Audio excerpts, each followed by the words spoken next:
ഇനി ശ്വാസം മുകളിലേക്ക് എടുക്കൂ. 1 2 3 4. ഇനി മെല്ലെ ശ്വാസം പുറത്തേക്ക് വിടും.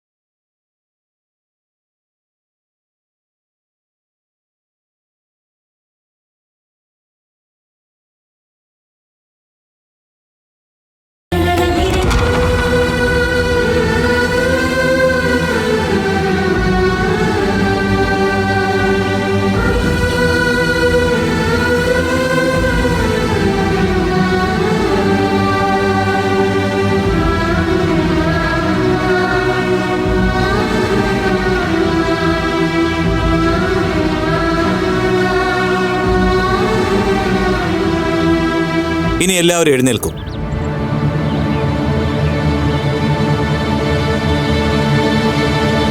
ടീച്ചറെ, എഴുന്നേൽക്കൂ.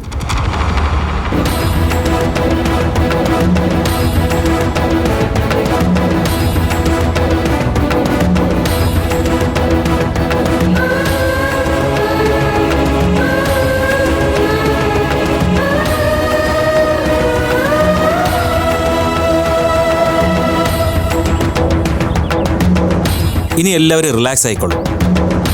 ഇന്നത്തേക്ക് ഇത് മതി. ഇനി എല്ലാവരും റൂമിൽ പോയി ഫ്രഷായി പ്രെയർ ഹാളിലേക്ക് വരണം. പോയിക്കോളൂ.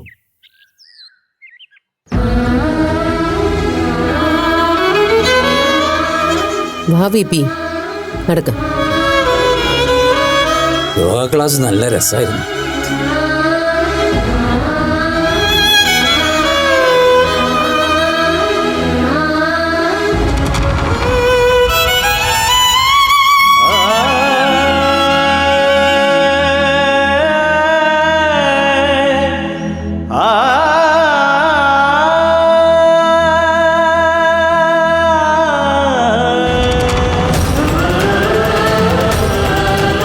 വരുന്നുണ്ടോ?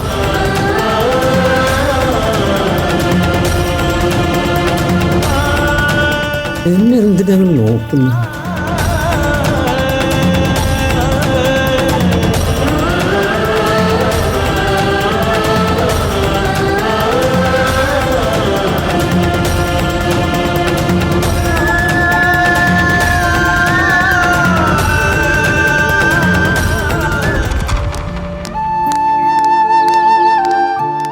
ഹലോ. അല്ല, പെട്ടെന്ന് എന്താ സൈലന്റ് മോഡ് ഓണാക്കിയത്?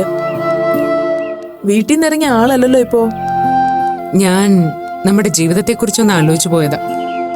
നമ്മുടെ ജീവിതം മീൻസ് നമ്മുടെ രണ്ടുപേരുടെയും ജീവിതോ, അതോ എല്ലാവരുടെ കാര്യം അതിൽ പെടുവോ? എല്ലാവരുടെയും കാര്യമാകുമ്പോ നമ്മളും ആ കൂട്ടത്തിൽ പെടുവല്ലോ. പെടണമല്ലോ. ആതിര, ഈ സാൻഡ് ആർട്ടിനെ പറ്റി കേട്ടിട്ടുണ്ടോ? കേട്ടിട്ടുണ്ട്, കണ്ടിട്ടുണ്ട്, കുറച്ചൊക്കെ പ്രാക്ടീസ് ചെയ്തിട്ടുണ്ട്. പക്ഷെ പിന്നീട് എപ്പോഴോ അതിലുള്ള കൗതുകം പോയി. ഇപ്പൊ എന്താ അപ്പൊ അതിനെക്കുറിച്ച് ചോദിച്ചത്? അല്ല, അതുപോലൊരു വരയ്ക്കലും മായ്ക്കലും വീണ്ടും വരയ്ക്കലുമാണല്ലോ ജീവിതം എന്ന് ആലോചിച്ചു പോയത്.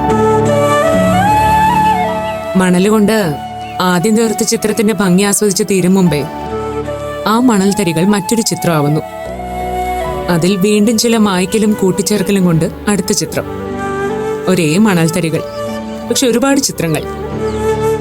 അതുപോലെ ഒരു ജീവിതം കൊണ്ട് പല രൂപങ്ങൾ, പല ഭാവങ്ങൾ. കൊള്ളാം. ആള് രാവിലെ തന്നെ ഫിലോസഫിക്കൽ ആയല്ലോ. ചുമ്മാ ആ വഴിക്കൊന്ന് ചിന്തിച്ചതാ. അവസാനം വരെ കൂടെ ഉണ്ടാവുമെന്ന് കരുതിയവരൊക്കെ ഇടയ്ക്ക് കൈവീശി ഇറങ്ങി പോകുന്നു. പുതിയ ആൾക്കാർ കയറുന്നു. അവരിനി എത്ര ദൂരം ഒപ്പം ഉണ്ടാവൂന്നറിയില്ല. വരയ്ക്കലും മായ്ക്കലും തുടർന്നുകൊണ്ടേയിരിക്കുന്നു. കൊള്ളാം. രാവിലെ ഗീതാന്റിയുടെ കോള് വന്നാണോ ഇങ്ങനെയൊക്കെ ചിന്തിക്കാൻ കാരണം? എക്സാക്ട്ലി. തനിക്കത് മനസ്സിലായല്ലേ? ഒരു കൂട്ടം മനോരോഗികൾക്കിടയിൽ നിന്ന് BP യോഗയും മെഡിറ്റേഷനും ചെയ്യുന്നത് ഞാനൊന്ന് മനസ്സ് കണ്ട് നോക്കായിരുന്നു. മൈൻഡ് സെറ്റിനെ കുറിച്ചും മെന്റൽ പവറിനെ കുറിച്ചുമൊക്കെ എത്രയോ പേർക്ക് ക്ലാസ് എടുത്ത VP സ്വന്തം മനസ്സിനെ തിരിച്ചുപിടിക്കാൻ ഒരു കൂട്ടം ആൾക്കാർക്കിടയിൽ ഇരുന്ന് യോഗയും മെഡിറ്റേഷനും ചെയ്യുന്നു. ജീവിതം ഒരു അപ്സൈഡ് ഡ്രാമയാണെന്ന് അറിവുള്ളവർ പറഞ്ഞത് എത്ര ശരിയാ? അയ്യോ സോറി, മനസ്സിൽ തോന്നിയ ഭ്രാന്തൊക്കെ വിളിച്ചു പറഞ്ഞ് ഞാൻ ആതിരി കൂടി മൂഡൌട്ടാക്കിയോ? മൂഡൌട്ടായില്ല, എന്നാലും നമുക്ക് വേറെ എന്തിനെ കുറിച്ചെങ്കിലും സംസാരിക്കാം അപ്പു. ശരിയാ, അസംബന്ധ നാടകം എന്നൊക്കെ പറഞ്ഞ് രാവിലെ നെഗറ്റീവ് വൈബ് ഉണ്ടാക്കണ്ട. ആതിരയുടെ അഭിപ്രായത്തിൽ സർജറി കഴിഞ്ഞാൽ എനിക്ക് സജസ്റ്റ് ചെയ്യാൻ പറ്റുന്ന കരിയർ എന്തായിരിക്കും? അയ്യോ, അങ്ങനെയൊന്നും പറയാൻ ഞാനൊരു എക്സ്പേർട്ടൊന്നും അല്ല അപ്പു. എന്നാലും പറ, കേക്കട്ടെ. അപ്പു പഠിക്കാൻ നല്ല ബ്രില്യന്റ് ആന്നാ ഗീതാന്റി പറഞ്ഞത്. അങ്ങനെയാണെങ്കിൽ കോഴ്സ് കംപ്ലീറ്റ് ചെയ്യുന്നതിനെ കുറിച്ച് ആലോചിച്ചൂടെ ആദ്യം? ആദ്യം എനിക്കൊരു ജോലി വേണം ആതിര. സർജറി കഴിഞ്ഞുള്ള പുതിയ ജീവിതത്തിൽ സ്വന്തം എന്ന് പറയാൻ എനിക്കൊരു ഇൻകം വേണം. എന്നാലേ എന്റെ കോൺഫിഡൻസ് ലെവൽ ഓക്കെ ആവൂ. ഒരു പെണ്ണിനെ പോറ്റാനുള്ള കഴിവും വരുമാനവും ഉണ്ടെന്ന് മറ്റുള്ളവർക്ക് തോന്നണം, അല്ലേ? എന്താ അങ്ങനെ വേണ്ടേ?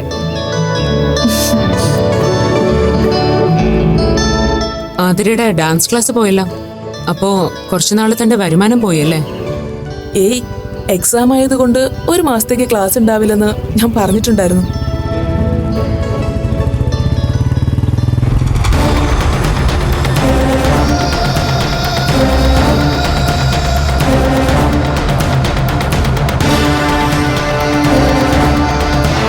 ഹായ് അപ്പു, ഇത് ഞാനാടോ.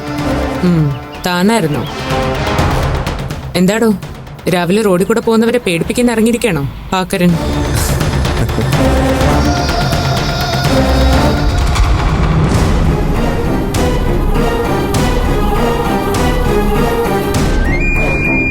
പാസ് ചെയ്തപ്പോഴാ അപ്പുവാണെന്ന് കണ്ടത്, അതാ തിരിച്ചു വന്ന്. അല്ല, ഇത് എന്റെ ഫ്രണ്ടാ ആതിര. ഹലോ ആതിര, ഞാൻ അരുൺ ഭാസ്കർ. ഹായ് ആതിര. ആതിര എന്ത് ചെയ്യുന്നു? പ്രത്യേകിച്ചൊന്നും ചെയ്യുന്നില്ല. ശരിക്കും പേര് ആതിര തന്നെയാണോ? ആതിരയുടെ വീട് എവിടെയാ? അപ്പുവായിട്ട് എങ്ങനെയാ പരിചയം? ഒരുപാട് ചോദ്യം ഒരുമിച്ച് ചോദിച്ച് ബുദ്ധിമുട്ടിക്കല്ലേ പാക്കര. ആതിരയുടെ വീടും ഞാനുമായിട്ടുള്ള പരിചയമൊക്കെ അറിഞ്ഞിട്ട് പാക്കറിന് പ്രത്യേകിച്ച് ഗുണമൊന്നും ഇല്ലല്ലോ. എന്നാലും അപ്പുവിന്റെ ഫ്രണ്ട് എന്ന് പറയുമ്പോ അത് നമ്മുടെയും കൂടി ഫ്രണ്ട് ആണല്ലോ.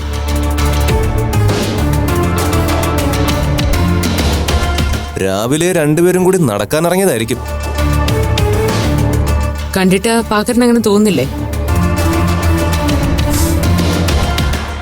അപ്പോ എന്താ ഭയങ്കര മസിലൊക്കെ ഇട്ട് സംസാരിക്കുന്ന? ആതിര കൂടെ ഉള്ളോണ്ടായിരിക്കും അല്ലേ? എന്നാ പാക്കര പിന്നെ കാണാം. ഞങ്ങളെ ഒരു അത്യാവശ്യ കാര്യം സംസാരിച്ചുകൊണ്ട് നടക്കുമായിരുന്നു. എന്നാ പിന്നെ നടക്കട്ടെ, നമുക്ക് പിന്നെ കാണാം. പോട്ടെ പോട്ടെ ആതിരേ, ബൈ.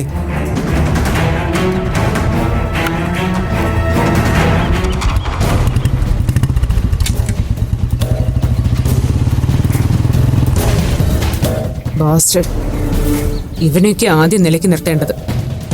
ജോലിയും കരിയറും ഒക്കെ പിന്നെ.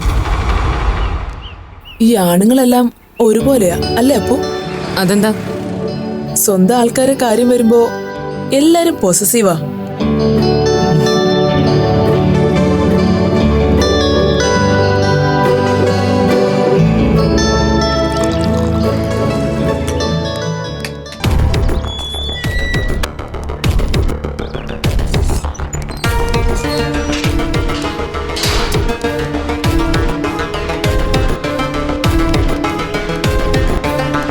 ഏയ് അപ്പു, എന്തു പറ്റും തനിക്ക്?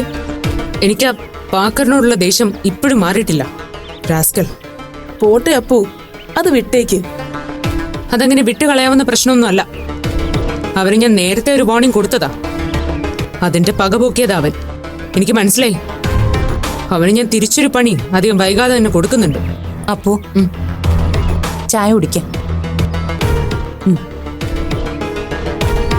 എന്തു പറ്റിയപ്പോ? ഒന്നുമില്ല.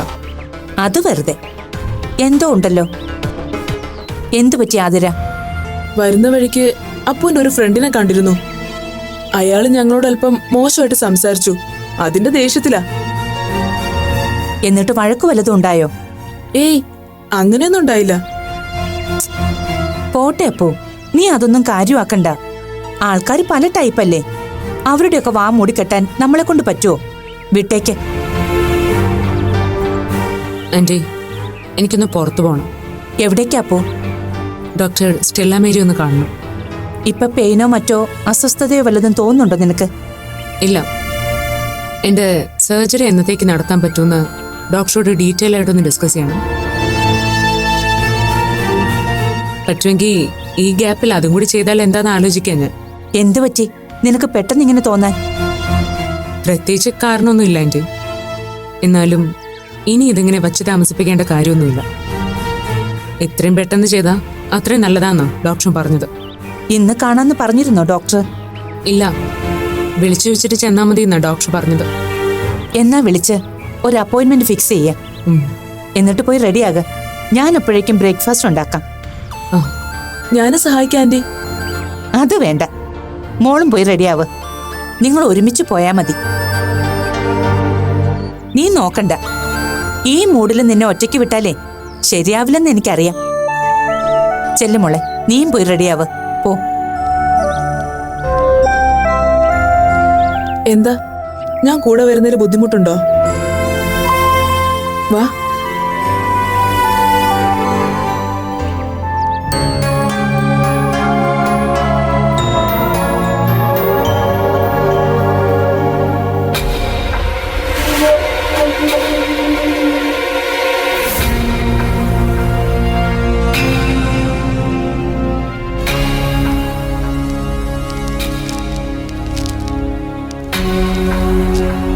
ചായ. വിപിയുടെ കാര്യം പത്രത്തിലുണ്ട്. ഭാഗ്യത്തിന് ഒരു ചെറിയ കോള ന്യൂസായിട്ടേ ഉള്ളൂ. ചെറുതായാലും വലുതായാലും അറിയാനുള്ളത് എല്ലാവരും അറിഞ്ഞില്ലേ? പ്രതി മാനസികാസ്വസ്ഥയുള്ള ആളായതുകൊണ്ട് നിർബന്ധിത ചികിത്സയ്ക്ക് വിധേയനാക്കാൻ മജിസ്ട്രേറ്റ് ഉത്തരവിട്ടു എന്ന് പത്രത്തിലുണ്ട്. ആഹാ, പത്രത്തിലുണ്ടോ ആ കാര്യം? എവിടെ എവിടെ? ഇന്നലെ മുഴുവൻ എല്ലാ ചാനലും വിശദമായിട്ട് കണ്ടതല്ലേ അമ്മേ? ഇനിയിപ്പോ പത്രം കൂടെ വായിച്ചാലേ അമ്മയ്ക്ക് തൃപ്തിയാവുള്ളൂ. എന്നാലും എന്താ എഴുതിയേക്കുന്നൊന്ന് നോക്കാലോ. അയ്യോ, എന്റെ കണ്ണട മുറിയിലായിപ്പോയി. അല്ല മുരളി, ഈ നിർബന്ധിത ചികിത്സ എന്ന് പറയുമ്പോ അവിടെ കിടത്തിയുള്ള ചികിത്സയായിരിക്കും അല്ലേ? അതെ.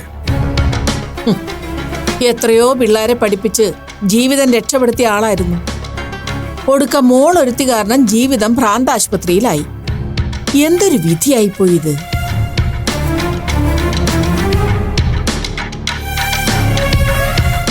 അപ്പൊ ഗീതയ്ക്ക് അവിടെ പോയി കൂട്ടിരിക്കാൻ പറ്റില്ലായിരിക്കും അല്ലേ? ഗീതേച്ചി വിപിയേട്ടന്റെ അടുത്താണെന്നാണല്ലോ ടീച്ചർ പറഞ്ഞത്. പ്രൈവറ്റ് ഹോസ്പിറ്റൽ ആയതുകൊണ്ട് ഒരു ബൈസ്റ്റാൻഡറെ അനുവദിക്കുമെന്ന്. അതേതായാലും നന്നായി. കുറച്ചുകാലം ഭ്രാന്താശുപത്രി കഴിയേണ്ടി വരുമെന്ന് ഗീതയുടെ ജാതകത്തിലും ഉണ്ടായിരിക്കും.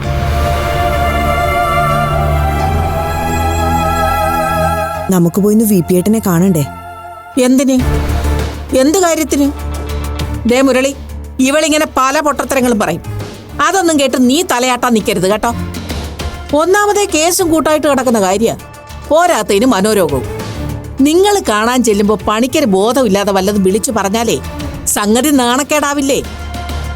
വെറുതെ മോങ്ങാനിരുന്ന നായയുടെ തലയിൽ തേങ്ങ പറിച്ചിടാൻ നിൽക്കല്ലേ അശ്വതി. അല്ലെങ്കിലും അവിടെ വിസിറ്റേഴ്സിന് അലവടല്ലെന്ന് തോന്നുന്നു. അല്ലെങ്കിൽ ഡേസി ടീച്ചറും അപ്പോ ഒക്കെ പോയേനല്ലോ. അല്ല മുരളി, ഈ ടീച്ചർ ഇത് എന്തു ഭാവിച്ച അപ്പൂന് കൂട്ടിരിക്കാൻ വേണ്ടി എല്ലാം കെട്ടിപ്പറിക്കി അങ്ങോട്ട് പോയത്? അവിടെ ആ കൂട്ടത്തിൽപ്പെട്ട വേറൊരുത്തിയും കൂടി ഉണ്ടെന്ന് അശ്വതി പറഞ്ഞല്ലോ. അത് ആ അഡ്വക്കേറ്റിന്റെ പെങ്ങളാ.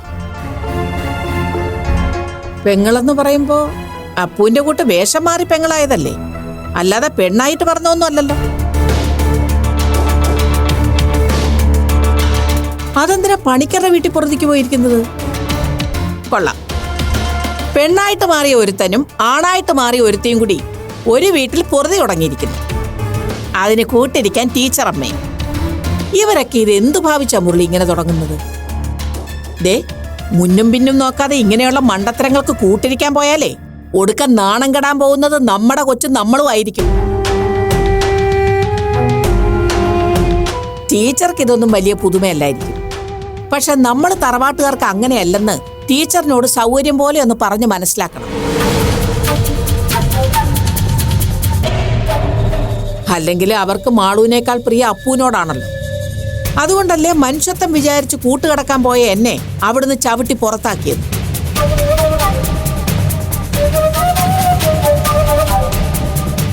വന്നതും പോയതും എല്ലാം കണക്കായി പോയല്ലോ എന്റെ ഭഗവാനെ.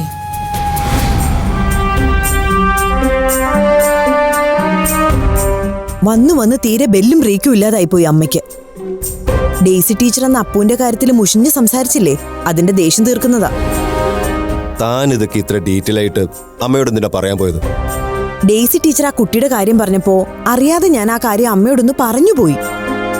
അത് ഇത്രയും വലിയ കുരിശാവോന്ന് ഞാൻ അറിഞ്ഞോ? ഇനി അബദ്ധം പറ്റില്ല.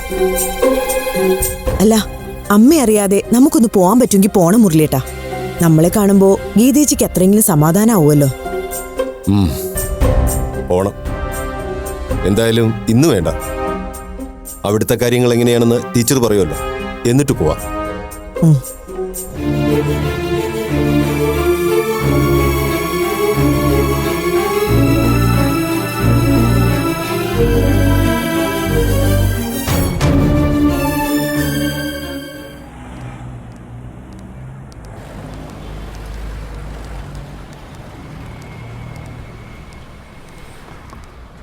ഒന്ന് പോടാ. നീ കണ്ടതേ യഥാർത്ഥ ചുള്ളത്തിൽ തന്നെ ആയിരിക്കും. അല്ലടാ, പക്ഷേ നീ പറഞ്ഞതുപോലെ യഥാർത്ഥ ചുള്ളത്തികൾ തോറ്റുപോകുന്ന ഉരുപ്പടിയാ മോനെ. ആര് കണ്ടാലും നമ്മുടെ ലാലേട്ടൻ പറഞ്ഞ പോലെ എന്തൊരു സ്ട്രക്ചർ എൻ്റെ അമ്മച്ചെന്നും പറഞ്ഞ് കണ്ണും തള്ളി നിന്നു പോവും. അത്രയ്ക്ക് ഇടിവെട്ട് പീസ്. ചേ, പറഞ്ഞു നീ എന്നെ വെറുതെ കൊതിപ്പിക്കാതെ. ആളെത്ര കിടുക്കാച്ച ടീമാണെന്ന് പറഞ്ഞാലും ഒറിജിനലൊന്നും അല്ലല്ലോ, ഒക്കെ മേക്ക് ഓവർ അല്ലേ. ഏയ്, ഇത് മേക്ക് ഓവർ ഒന്നും അല്ലടാ, ശരിക്കും പെണ്ണ് തന്നെ. എന്നുവെച്ചാ ഒറിജിനൽ തോറ്റു പോകുന്ന ഡ്യൂപ്ലിക്കേറ്റ്. എന്നാലും അപ്പൊ ഇങ്ങനെ ഒരെണ്ണത്തിന് എവിടെ നിന്ന് സംഘടിപ്പിച്ചു? അതാ എനിക്ക് മനസ്സിലാവാത്ത. അതിനാണോ പ്രയാസം? എടാ, കാരണവന്മാര് പറയുന്നത് പോലെ ഇനം ഇനത്തിലേ ചെന്ന് ചേരത്തുള്ളൂ. ഇപ്പൊ അവരുടെ കമ്മ്യൂണിറ്റിയിൽപ്പെട്ടവർ തമ്മിലുള്ള കല്യാണം അത്ര പുതുമയൊന്നും അല്ലല്ലോ. വീട്ടുകാരുടെ സമ്മതത്തോടു കൂടി ട്രാൻസ് കമ്മ്യൂണിറ്റിയിൽപ്പെട്ടവർ കല്യാണം കഴിച്ചത് വലിയ വാർത്തയായത് ഈ ഇടയ്ക്കല്ലേ. എന്നാലും മനസ്സിൽ നിന്ന് ആ ഫിഗർ അങ്ങോട്ട് മായുന്നില്ലടാ. ഒന്ന് മതിയാക്കട. അതെ, അപ്പുവിന് വേറെ പെണ്ണിനെ കിട്ടി. നീ നോട്ടിട്ടിടുന്ന മാളുവും നിന്നെ തേച്ച് വേറെ മാപ്പിളയെ സ്വന്തമാക്കി. ഇപ്പോഴും വല്ലവന്റെയും പാത്രത്തിൽ നോക്കി വെള്ളമിറക്കി നടക്കാനാണല്ലോടാ നിന്റെ വിധി. അല്ല, മാളുവിന്റെ കാര്യം എന്തായി? അവളുടെ അപ്പന്റെ കൈ ചെന്ന് ഇറുകി കൊടുത്ത ശേഷം നീ എല്ലാം മതിയാക്കിയോ? അങ്ങനെ മതിയാക്കിയിട്ടൊന്നുമില്ല മോനെ. ഈ അരുൺ ഭാസ്കർ ഒരു കാര്യം മനസ്സിൽ തീരുമാനിച്ച അതെപ്പോഴായാലും നടത്തിയിരിക്കും. അവള് മലേഷ്യയിൽ പോയി മണവാളനൊപ്പം മധു ഇതൊക്കെ അടിച്ചു പൊളിച്ച് ഇങ്ങ് വരട്ടെ. നമ്മളിവിടെ തന്നെ ഉണ്ടല്ലോ. നീ ഇനി അവളെ ഒന്നും ചെയ്യാൻ പോകുന്നില്ല. പ്രത്യേകിച്ച് അവളുടെ അപ്പം നിന്നെ സ്പോട്ടിൽ പൊക്കിയ സ്ഥിതിക്ക് ഇനി നീ അവരുടെ സർവൈലൻസിലായിരിക്കും മോനെ. മോനെ സാങ്കുട്ടി, എന്നാ നിനക്ക് തെറ്റി. അവളുടെ അച്ഛൻ അന്ന് എന്നെ അവിടെ വെച്ച് പൊക്കിയത് ഒരു ദൈവാധീനമായിട്ടാണ് ഞാൻ കാണുന്നത്. അതിലൂടെ എനിക്ക് അവളുടെ ലൈഫിലേക്ക് ഒരു റീ എൻട്രിക്കുള്ള സ്കോപ്പ് ഉണ്ട്. അതെങ്ങനെ? എൻ്റെ ഒരു ഊഹം ശരിയാണെങ്കിൽ അവളുടെ തന്തപ്പടി എന്നെ അവിടെ വെച്ച് കണ്ട കാര്യം ഒരിക്കലും മാളുമായിട്ട് ഷെയർ ചെയ്യാൻ ശ്രമിക്കില്ല. അവളോട് മാത്രമല്ല, മരുമോനോടും. അഥവാ ഇനി അങ്ങനെ സംഭവിച്ചാലും ഞാൻ എൻ്റെ സ്റ്റാൻഡിൽ തന്നെ ഉറച്ചു നിൽക്കും. അച്ഛനെയും ഭർത്താവിനെയും പേടിച്ചിട്ടാ മാളു അത് തുറന്നു പറയാത്തെന്ന് ഞാൻ അങ്ങ് വെച്ച് കീച്ചു. അവളുടെ അച്ഛൻ ഞാൻ പറയുന്നത് വിശ്വസിക്കില്ലായിരിക്കും. പക്ഷേ ഭർത്താവിന്റെ മനസ്സിൽ തീകോരിയിടാൻ എൻ്റെ ആ ഒരു ഒറ്റ സ്റ്റേറ്റ്മെന്റ് മതി.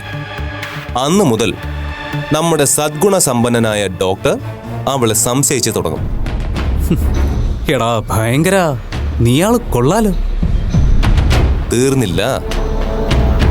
എന്നിട്ട് അവന്റെ സംശയത്തിന് ആക്കം കൂട്ടാൻ അവൻ കാണേ 1-2 വട്ടം ആ വീടിന്റെ പരിസരത്ത് ഞാനൊന്ന് റൗണ്ട് അടിക്കും.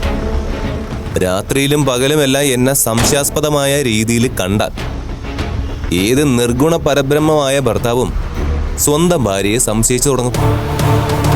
ആ സംശയത്തിന്റെ തീപ്പൊരി ഞാൻ അങ്ങ് ആളി കത്തിച്ച് ഒരു കാട്ടു തീയാക്കും. അതോടെ മാളവിക മുരളിയും ജോബിൻ അലക്സും തമ്മിലുള്ള വിവാഹബന്ധം സ്വാഹ.